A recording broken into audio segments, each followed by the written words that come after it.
Last question. Why is there something instead of nothing? 10 words or less.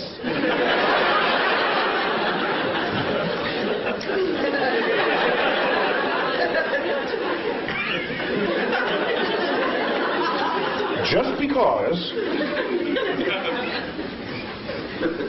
So I got to do this in haiku then. Okay. Okay, 575. Words that make questions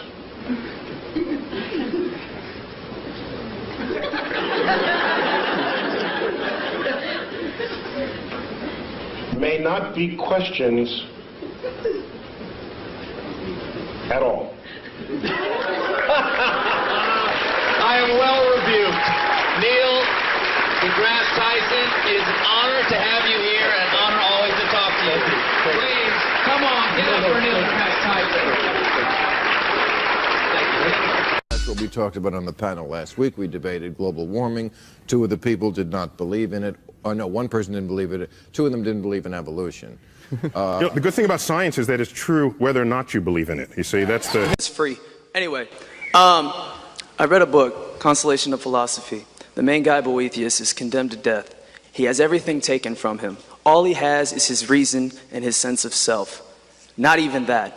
But he attempts to console himself to this execution by reasoning that the world has order, that there is something that keeps things together. And he uses his reason to try and get to the root of why he should be at peace at death.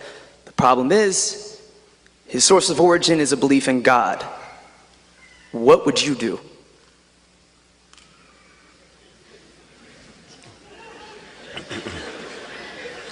Well, I don't know if I fully understand the question. I do know that if he's about to be executed... How about you are about to be executed? Oh, I'm about to be executed. You have nothing except your knowledge and your knowledge of science, your experience. I would request that my body, in death, be buried, not cremated, so that the energy content contained within it gets returned to the earth so that flora and fauna can dine upon it, just as I have dined upon flora and fauna throughout my life. What I don't understand is why, as an educator, I care about the population and the electorate, and all this attention going to complain about Donald Trump. You're not really complaining about Donald Trump. You're complaining that there is a major portion of the electorate who likes him. And so they are your actual object of your ire. Okay, if they're the object of your ire, then shouldn't you be looking at the educational system that somehow allows people to not think about data and not think about what is and is not true in this world? Isn't that where the focus should be? And by the way, rather than just you can knock Trump out of the contest, and the population who supports it will just wait for the next one to rise up, and you have to beat the next one over the head. And even on top of the education, it's what are those issues? Because community forms around shared problems. So what are the issues, those people that have formed around Trump, what are their problems, and how do we help them? Like, honestly, you got to try to help everybody. I think you must realize that some people are going to go to your show at the planetarium, and they're going to say, aha, those scientists have discovered God, because God, dark matter, is what holds this universe together. So is that a question? It's a statement. You know they're going to say that. So the history of discovery, particularly cosmic discovery, but discovery in general, scientific discovery, is one where at any given moment there's a frontier. And there tends to be an urge for people, especially religious people, to assert that across that boundary into the unknown lies the handiwork of God. This shows up a lot. Newton even said it. He had his laws of gravity and motion, and he was explaining the moon and the planet. He was there. He doesn't mention God for any of that. And then he gets to the limits of what his equations can calculate. So can't quite figure this out. maybe God steps in and makes it right every now and then. That's where he invoked God. And Ptolemy, he bet on the wrong horse, but he was a brilliant guy. He formulated the geocentric universe with Earth in the middle. This is where we got epicycles and the machinations of the heavens. There was still a mystery to him.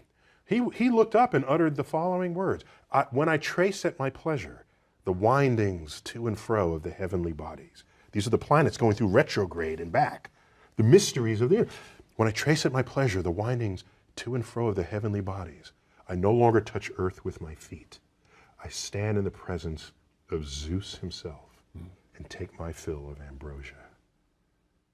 What he did was he didn't invoke Zeus to account for the rock that he's standing on or the air he's breathing. It was this point of mystery, and in gets invoked God. This, over time, has been described by philosophers as the God of the gaps. If that's where you're going to put your God in this world, then God is an ever-receding pocket of scientific ignorance. If that's how you're going to invoke God, if God is the mystery of the universe, these mysteries, we're tackling these mysteries one by one.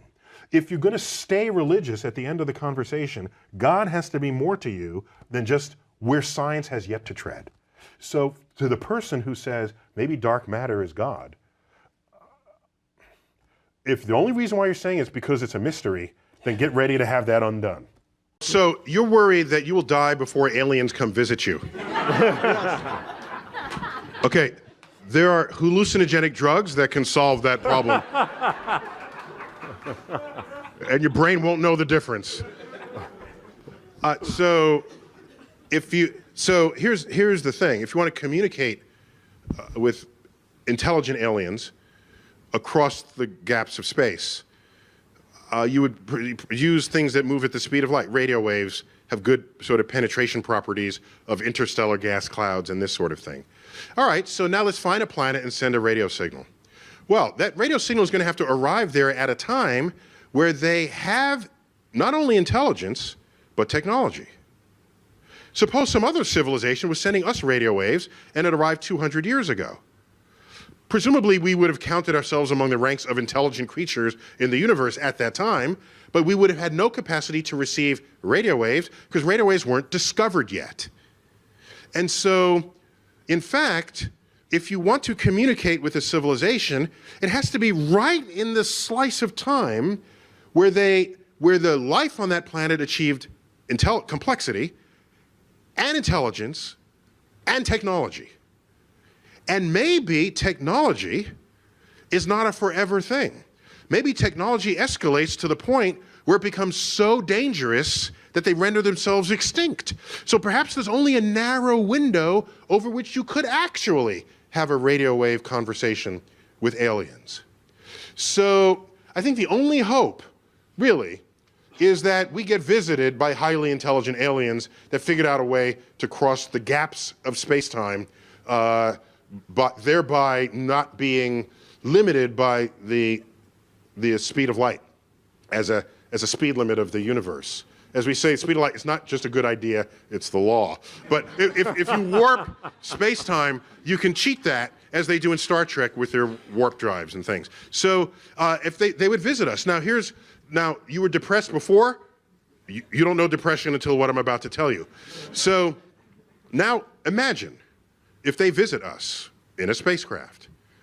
What are we doing now? In the United States, we don't even have a spacecraft to launch our own astronauts. We're hitching a ride we're buying seats on the Russian for tens of millions of dollars, okay? And what will that do? It will go into low Earth orbit where we will boldly go where hundreds have gone before, all right?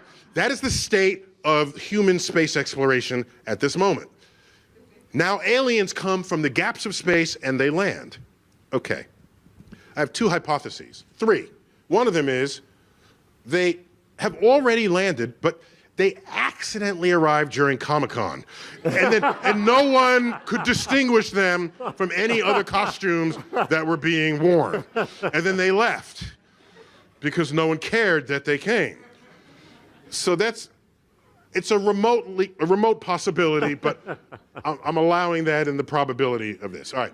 So another possibility is that they took a good look at us and concluded there's no sign of intelligent life on Earth, not worthy of their attention. A third possibility, there may be more, but these are the three that I carry with me, is that they are so much smarter than we are. And by the way, what would that take?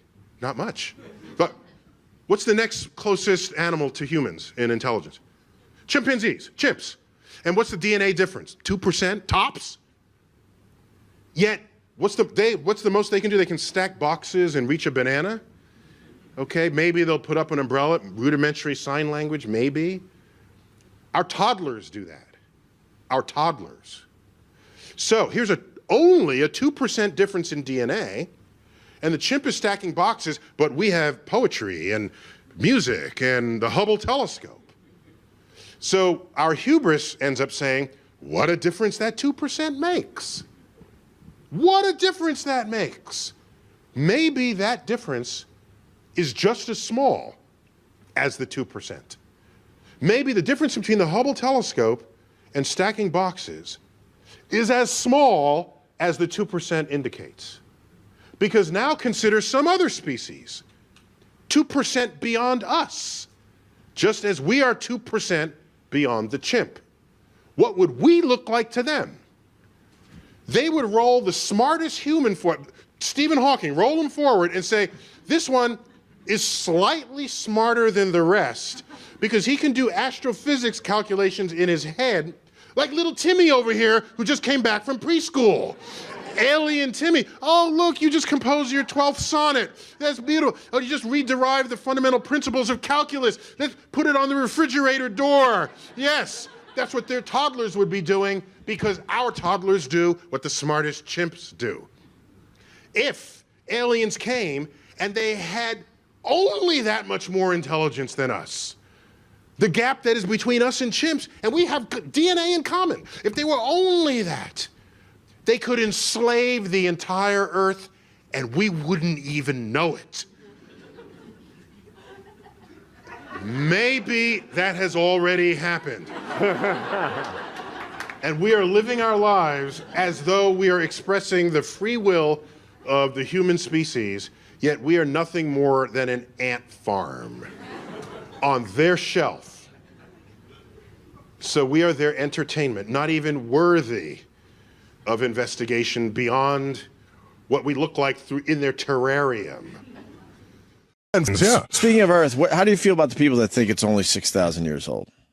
If they think that because that is mandated by their religious philosophy. Exactly. Okay. Just keep it out of the science classroom. That's all. I don't try to confuse that with doing science. Science, we have learned. Science has completely transformed our culture. It's doubled our life expectancy. It has brought comfort and health and well-being. And not only science, but the fruits of science, the technological fruits of science. And of course, you need to be good shepherds of this power because in the wrong hands, it could be used for evil. All right. This is the great sort of dichotomy of of unlocking the secrets of nature. So I'm not going to fight them to tell them the universe is not just stay out of your way. No, not just the science classroom. Right. No, and if you want to put it in the science classroom, understand the ramifications. Right. Your country will go bankrupt because you will no longer be in a position to forge the economies of tomorrow that will require science and technological innovations. And it leads to the next question, because a few people on the lines are asking, do you believe in God? I'm not convinced. Here's the thing. If every time I talk about God with someone who's a believer, God is all powerful and all knowing and all good, right? The good is a big part of this. And then I look at all the ways Earth wants to kill us. Strangle us. A tsunami takes out 250,000 people, hurricanes, earthquakes, tornadoes, floods. And I add all of that up. Either the God is not all powerful or is not all good. But it can't really be both, given all the ways the universe wants to kill us. And if Earth is not finish killing you. There's the asteroid that could come in. Right. An asteroid rendered 70% of all life forms extinct. Back in the famous one in 65 million years ago that took out the dinosaurs. So there's so many ways to die, not at the hands of someone else who has free will, that I don't know what is the nature of the God that you're talking about. I gotta try to use your logic back at you. But don't we define what is good and what is bad? So we see a tsunami wipe out a whole bunch of people, and we're as human beings going, wow, that's bad, because we define what bad is. Maybe in God's brain, eyes, whatever the hell, that's not bad. Well, but except you defined what God is. Oh boy. Wow. Now you did it. That's so why do you have the power to define who and what God is, right, but not have the power to define what good is? Yeah, my point is we just don't know it all. Not even close. Sure. So therefore, if you're going to say God actually is good, and 250,000 people dying from an earthquake and a tsunami and other natural disasters, and God presumably has control over that, and God is good, then